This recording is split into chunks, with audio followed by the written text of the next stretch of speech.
"You can't build with intuition, sir," said the young architect, showing his perfect CAD drawings. The old foreman smiled and placed his hand on the building's wall. "What is this wall telling you?" he asked. The young man shook his head, but an hour later, what that wall was saying would save their lives. Alex MacDonald was 26 years old and saw himself as the rising star of the architectural world. University of Toronto, graduate with honours, 3D modelling specialist, and about to be promoted to the youngest project leader at Toronto Northern Architecture. Today, he would conduct the final inspection of a 47-storey skyscraper project in Toronto, and beside him would be retired site foreman Robert "Bob" Bouchard. "Mr. Bouchard, welcome," said Alex as he entered the office in the construction trailer. "I'm Alex MacDonald. I'm really excited to be working with you." Bob was 64 years old, a man with sun-weathered skin and cement stains on his hands. These hands, Alex immediately noticed. These hands were constantly moving, as if measuring and testing invisible things. "Hello, Alex," said Bob, his voice carrying the humility of years. "I've been working in construction for 42 years, but I serve as a consultant on projects like this. Can you show me your project?" Alex proudly opened his 55-inch 4K monitor. "Of course. This is CN Tower South, 47 floors, mixed use, fully LEED certified. Every centimetre calculated in the CAD program. The rotating 3D model on the screen was perfect. Every steel beam, every concrete panel, every glass surface modelled to millimetre precision." "Look at this structural analysis system," said Alex, showing different layers. Wind loads, seismic analyses, material stress tests. The computer simulated 50,000 different scenarios. Modern architecture is completely science-based. Bob nodded and looked at the screen. "Nice system," he said briefly. But Alex noticed his eyes were focused more on the actual building skeleton visible through the window than on the screen. "How did you used to work? I mean, without all this technology?" "I listened," Bob said simply. "What did you listen to?" "The building, the materials, the ground.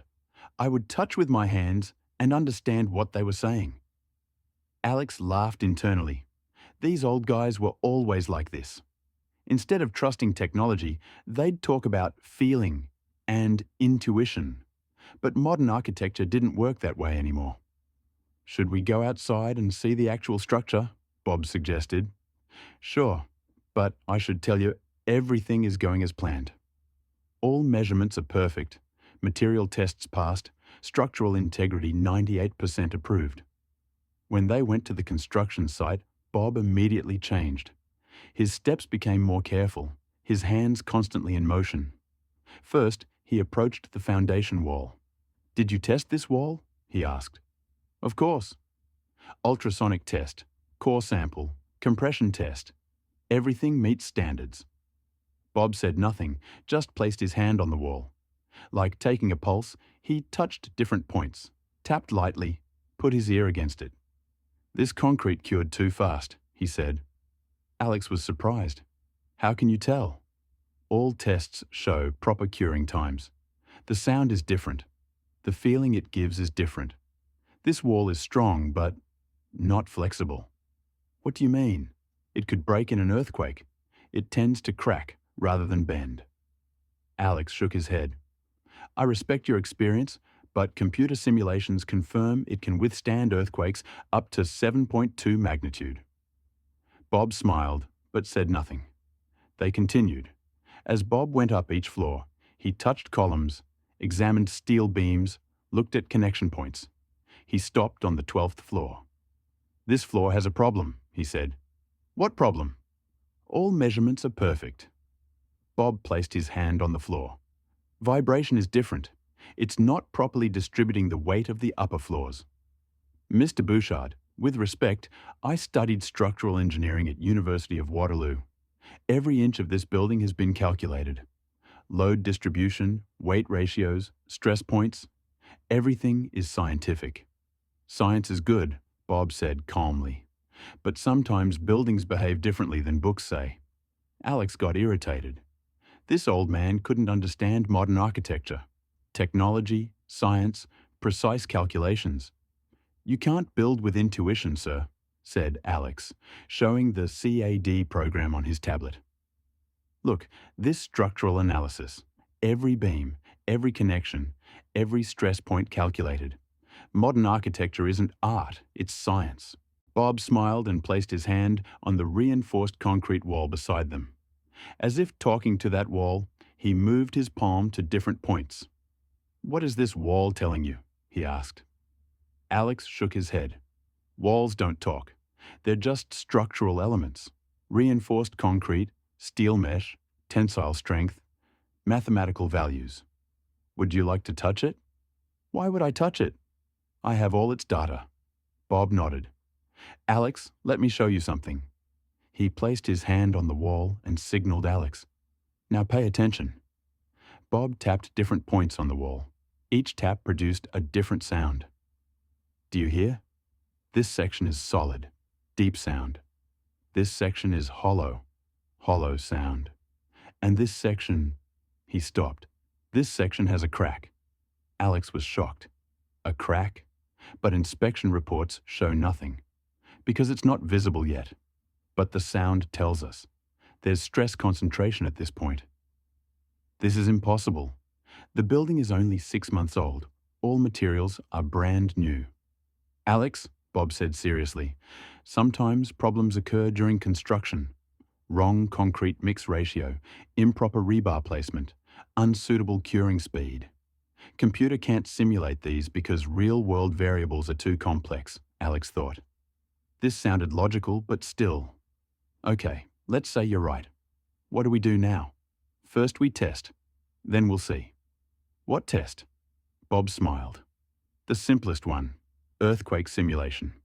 "Here? But that's very dangerous." "Controlled test. Let's see the building's response."